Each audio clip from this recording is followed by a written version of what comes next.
These are the hump molds that I'm going to use to throw the goblets on, and these are plaster of Paris.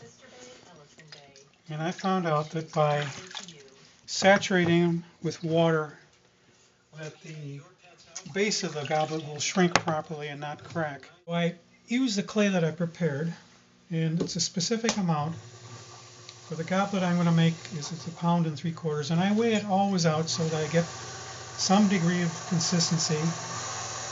And then later on, I'll be using, this is a pre-measured gap. So I center the clay. And one thing that I found in doing this type of object is that preparation is extremely important. The wedging. So I bring the clay up.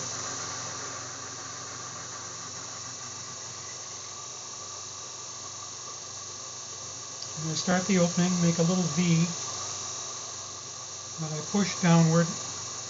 Now you notice it goes right as far as I can go. I add a little moisture, and the first pull is basically between the finger inside and the thumb outside, just pinching the clay, roughing out the shape. I'm not trying to do too much, just get it started. The second pull, the knuckle.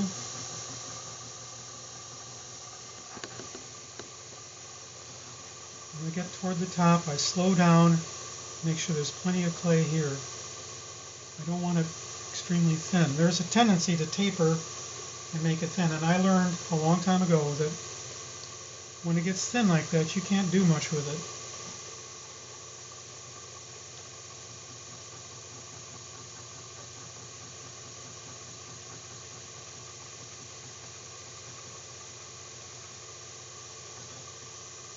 Another thing I found out is I keep the clay narrow.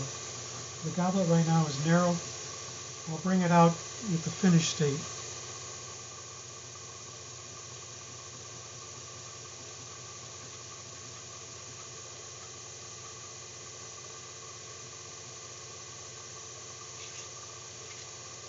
And then to finish the surface, I use a rib.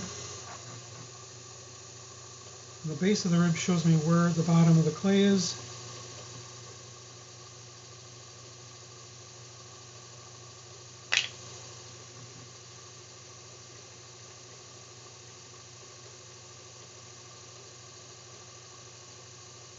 And here at the top, this little curve in here is really important, because when you're drinking out of a glass of wine, oftentimes you grasp it right here. So it gives a nice little stability. Also, it looks really nice. So here I come up.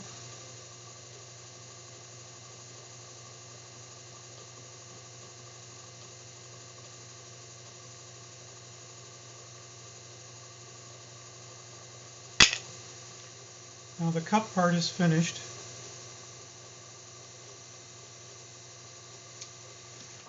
So I measure the height, and I want it at least that high. Actually, I make it a little bit taller. It's a little habit I've developed. So I wet the sponge up and compress the clay slowly.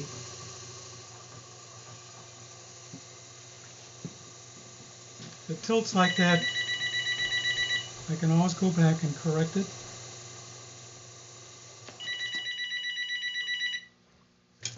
And I like to go up just a little bit more.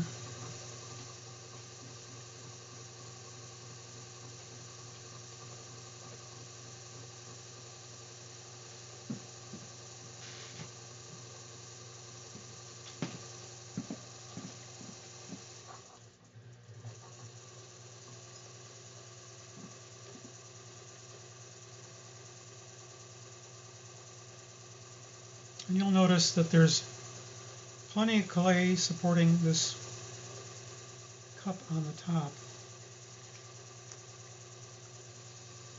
And to finish the shape, base, I compress the clay, cut off the excess,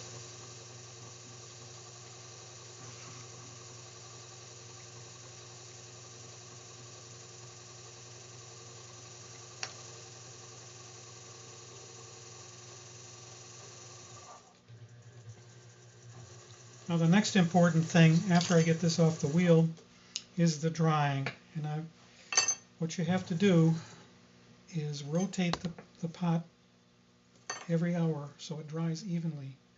Otherwise you'll get a bent goblet.